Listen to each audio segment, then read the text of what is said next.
জনগণের এই বিজয়ে চমৎকারভাবে লাভবান হচ্ছে জামাত শিবির। দর্শক, অলরেডি কি হয়েছে, কি অভূতপূর্ব দৃশ্য আপনাদেরকে দেখাবো। খুব খুশির খবর, এটা আল্লাহর খাস রহমত। আসলে মুসলিমদের উপর যে আল্লাহর রহমত আসে তার একেবারে চাক্ষুষ প্রমাণ, যেটা জামাতের আমির থেকে শুরু করে কেউ কল্পনাও করেনি 2024 সালে তাদের এই অবস্থা হবে। সেটা হয়েছে, চমৎকারভাবে লাভবান হচ্ছে। যদিও এখানে লাভবান হচ্ছে সবাই, এদেশের জনগণ এই বিপ্লবের সুফল পাবে। কিন্তু জামাত শিবির যেহেতু সবচেয়ে মজলুম, এই কারণে তাদের বিষয়টা আমি আলাদাভাবে একটু আলোচনা করছি। এখানে আমি আবারও বলছি, বাংলাদেশে, এই স্বাধীন বাংলাদেশে জামাত বিএনপি নাস্তিক এরকম কোনো ভাগ থাকবে না। সবাই নাগরিক, মানে সমান সুবিধা পাবে। নাগরিক যেই হোক না কেন, সে পাহাড়ি হোক আর আমিরে জামাত হোক, প্রত্যেকে নাগরিক হিসেবে সমান মূল্যায়ন পাবে। কিন্তু মজলুম সংগঠন হিসাবে জামাতের উপর জুলুমের অবসান হয়েছে। এবং রাজনৈতিকভাবে একটা দিক খেয়াল করেছেন কিনা, জামাত এখন দ্বিতীয় বৃহত্তম রাজনৈতিক দল হয়ে গিয়েছে। আমরা সবসময় জামাতকে বলতাম তৃতীয় বৃহত্তম রাজনৈতিক দল, কিন্তু এখন জামাত দ্বিতীয় বৃহত্তম রাজনৈতিক দল। বাংলাদেশে আওয়ামী লীগ বলতে কিছু নেই, থাকবে না। বাংলাদেশের সর্ববৃহৎ রাজনৈতিক দল বিএনপি, এটা নিঃসন্দেহে। সবচেয়ে জনপ্রিয় রাজনৈতিক দল এখন পর্যন্ত বিএনপি। তারপরের অবস্থান এখন জামাত ইসলামী, বা জামাত ইসলামী এখন সেকেন্ড। বুঝতে পেরেছেন জামাতের অগ্রগতিটা কি? এর মানেই বাংলাদেশের বর্তমান রাজনৈতিক বাস্তবতায় যদি খুব দ্রুত নির্বাচন হয়, নতুন কোনো রাজনৈতিক দলের আত্মপ্রকাশ বা এগুলো ছাড়া, তাহলে নিঃসন্দেহে বিএনপি ক্ষমতায় আর জামাত ইসলামী প্রধান বিরোধী দল। বুঝতে পেরেছেন বিষয়টা কিভাবে দাঁড়িয়েছে?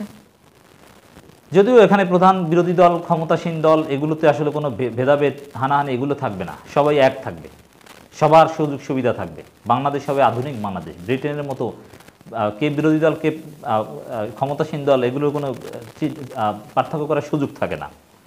তো জামাত কিভাবে লাভবান হচ্ছে দেখেন, অকল্পনীয়ভাবে মুহূর্তের মধ্যে জামাত ইসলামের অফিসগুলো তারা খুলে দিতে পেরেছে। অফিস খুলে সবাই অফিসে বসে গিয়েছে। কি অভূতপূর্ব দৃশ্য! অফিসে বলে সংবাদ সম্মেলন করছে, সবাই সেলফি তুলছে, গান গাইছে, সবাই আলহামদুলিল্লাহ বলছে, শুকরানা সেজদা দিচ্ছে। এবং তার চাইতে আনন্দের বিষয়, এবং এটা নিয়ে আমি দুইটা কথা বলতে চাই। জামাতের সাবেক আমির অধ্যাপক গোলাম আজমের ছেলে ব্রিগেডিয়ার জেনারেল আবদুল্লাহ আমান আজমি ফিরে এসেছেন। আপনি চিন্তা করেন আওয়ামী লীগ কতটা খারাপ, কতটা খারাপ, কতটা অমানবিক। যে লোকটা রাজনীতি করেন, একজন দেশপ্রেমিক সেনা অফিসার, শুধু গোলাম আজমের ছেলে হওয়ার কারণে তাকে এত দিন গুম করে রেখেছে। কি নির্মম, কি অমানবিক আওয়ামী লীগ! এই আওয়ামী লীগের প্রতি আপনার একটু সিম্প্যাথি কাজ করবে এদের উপর যদি জনরোষ আপনারা দেখেন? এতদিন এইভাবে এই লোকটাকে গুম করে রাখা হয়েছে, অথচ তারা স্বীকার করেনি। এর মানে এরা যে গুমবাজ। সারা পৃথিবীর কোথাও আওয়ামী লীগের কোনো লোককে পলিটিক্যাল অ্যাসাইলাম দেওয়া উচিত নয়, সেটা হবে মানবতা বিরোধী অপরাধের সহায়তা করা। এইভাবে গুম করেছে একজন সেনা অফিসারকে, আর সাথে সাথে এখন তিনি মুক্তি পেলেন, বের হয়ে আসলেন। অতএব কারা এর সাথে জড়িত ছিল, কারা, তাদের বিচার হতেই হবে। পৃথিবীর কোনো দেশে যেন এরা রাজনৈতিক আশ্রয় না পায়, কোনো এয়ারপোর্ট যেন এদেরকে ইমিগ্রেশনে পার হতেই না দেয়। তো এটা জামাতের জন্য একটা বড় পাওনা যে অধ্যাপক গোলাম আজমের ছেলেকে ফিরে পাবে। তাকে রাষ্ট্রের কোনো গুরুত্বপূর্ণ পদে আমরা দেখতে চাই, দায়িত্ব দেওয়া হবে ইনশাল্লাহ, ব্যবস্থা করব। কারণ যারা মজলুম তাদের প্রত্যেককে রিওয়ার্ড করা হবে। একই সাথে মীর কাশেম আলীর ছেলে ব্যারিস্টার আরমান, তিনিও ফিরে এসেছেন। কি ইমোশনাল, কি হৃদয় বিদারক দৃশ্য! তিনি ফিরে এসেছেন। কেউ চিন্তা করেছে তারা ফিরে আসবে? এই গুমদের মধ্যে যারা জীবিত আছেন তারা ফিরে আসবেন ইনশাল্লাহ। আমরা জানি না ইলিয়াস আলীর খবর এখনও। আমাদের কাছে সব গুমকৃত ব্যক্তির গুরুত্ব সমান। আমরা সবার নাম এখানে হয়তো বা নিচ্ছি না, যেহেতু শুধু জামাত নিয়ে আলোচনা করছে। তো জামাত চমৎকারভাবে আসলে সুফল পাচ্ছে দর্শক, এবং সারা দেশব্যাপী জামাতের লোকজন যেভাবে অনুপ্রাণিত, যেভাবে রাজপথে মিছিল করছে, বিজয় মিছিল করছে। তবে একটা বিষয় দেখেন, সারা বাংলাদেশে অনেকে অনেক প্রতিশোধ নিয়েছে। ইটস ট্রু, বিএনপির লোকজন অনেকে প্রতিশোধ নিয়েছে, সাধারণ জনগণ প্রতিশোধ নিয়েছে, আওয়ামী লীগের লোকজনের উপর হামলা করেছে, অনেক হতাহতের ঘটনা ঘটেছে।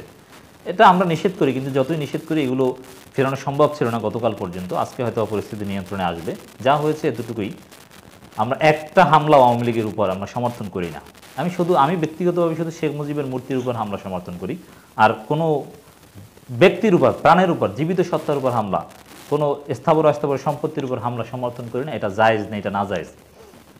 কিন্তু আপনি একটা বিষয় দেখেছেন কিনা, জামাত ইসলামীর একজন লোক, শিবিরের একজন লোক কোথাও এই বিজয় পরবর্তী কোথাও কোনো অগ্নিসংযোগ, কোনো ভাঙচুর, কোনো হামলার সাথে জড়িত ছিল কেউ দেখাতে পারবে না। সাধারণ জনগণ অনেকে গিয়েছে, এমনকি শেখ মুজিবের মূর্তি ভাঙা বা এগুলোতেও প্রত্যক্ষভাবে জামাত শিবিরের লোকজন জড়িত ছিল না। জামাত শিবিরের লোকজনের এই বিজয়ের পরেই সবাইকে জানিয়ে দেওয়া হয়েছে বিজয় উদযাপন করতে হবে সূরা নসরের নীতিমালা অনুযায়ী, 3টা নীতিমালা অনুযায়ী।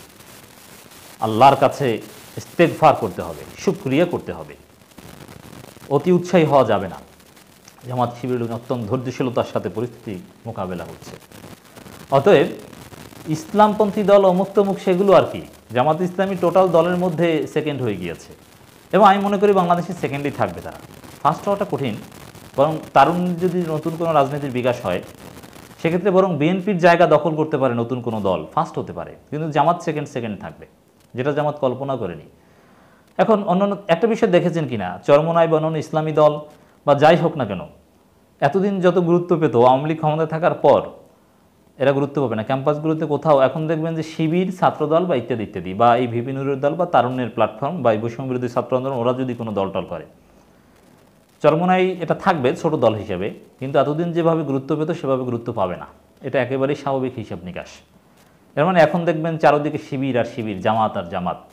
এবং যারা চরমোনাই ছাত্র সংগঠন করতো বা অনেক ইসলামী দল করতো, অনেকেই এখন ফিরে আসবে। এবি পার্টি গুরুত্ব পাবে না, যদিও এই বিপ্লবের অন্যতম নায়ক কিন্তু এবি পার্টির কিছু ছেলেরা, ছাত্রপক্ষের লোকজন গুরুত্বপূর্ণ ভূমিকা পালন করেছে।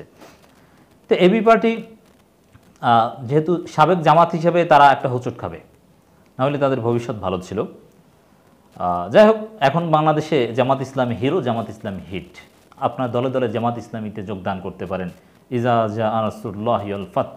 তবে হ্যাঁ, জামাতকে যদি ক্ষমতায় যেতে হয় নিজেদেরকে বেশ কিছু সংস্কার করতে হবে।